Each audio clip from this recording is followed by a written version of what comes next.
The given question is which one is true about nascent hydrogen? nascent hydrogen के regarding कौन सा statement in चारों में से ऐसा है जो कि ट्रू होगा हमारे पास? तो ये हमें इसमें से ढूंढ के बताना है। क्लियर? सबसे पहले बोला गया है more reactive than molecular hydrogen. तो भैया रिएक्टिविटी का ऑर्डर मैं आपको बता देता हूं क्या होता है। सबसे ज्यादा रिएक्टिव जो है हमारे पास वो होता है एटॉमिक हाइड्रोजन।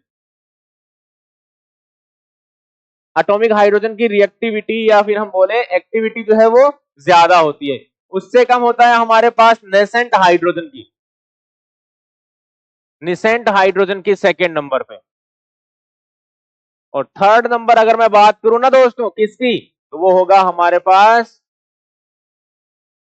Molecular hydrogen.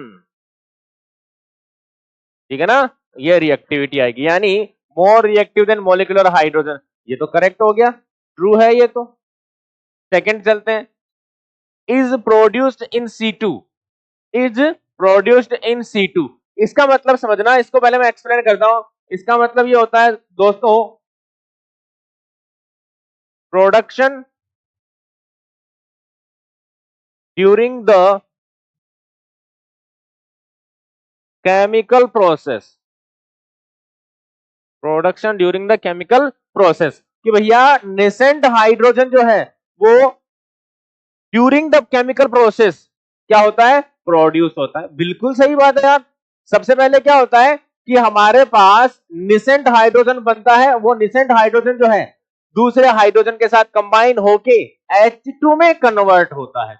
यानी पहले बनता कौन सा है, निसेंट हाइड्रोजन। उसकी रिएक्टिविटी ज्यादा होती है, वो तुरंत दूसरे हाइड्रोजन के साथ कंबाइन होके H2 का फॉर्मेशन कर लेता है। ठीक है, so is produced in C2 यानी production during the chemical process.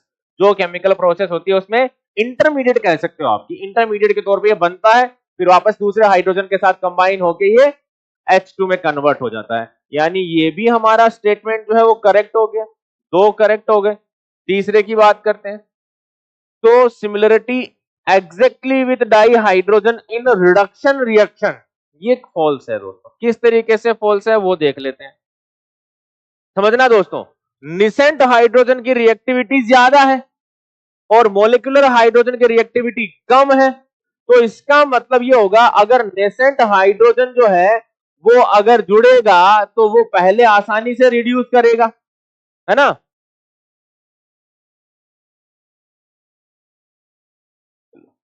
ठीक है, ये क्या करेगा, पहले रिड्यूस करेगा, मोर रिड्यूसिंग एजेंट या लेस रिड्यूसिंग एजेंट। ठीक है ना, इसलिए ये फॉल्स है। तो रिड्यूसिंग नेचर मैं यहां पे मेंशन कर देता हूं।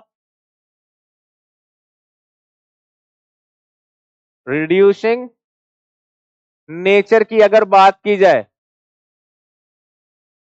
नेसेंट हाइड्रोजन की ज्यादा होगी और मोलिकुलर हाइड्रोजन की कम होगी। तो ये फॉल्स हो गया। तो आंसर आ गया ए एंड बी बोथ, तो आंसर हो गया डी।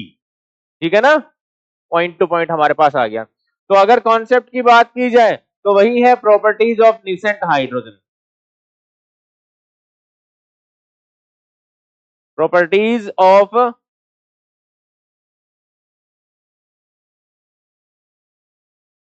Nascent hydrogen. क्लियर है।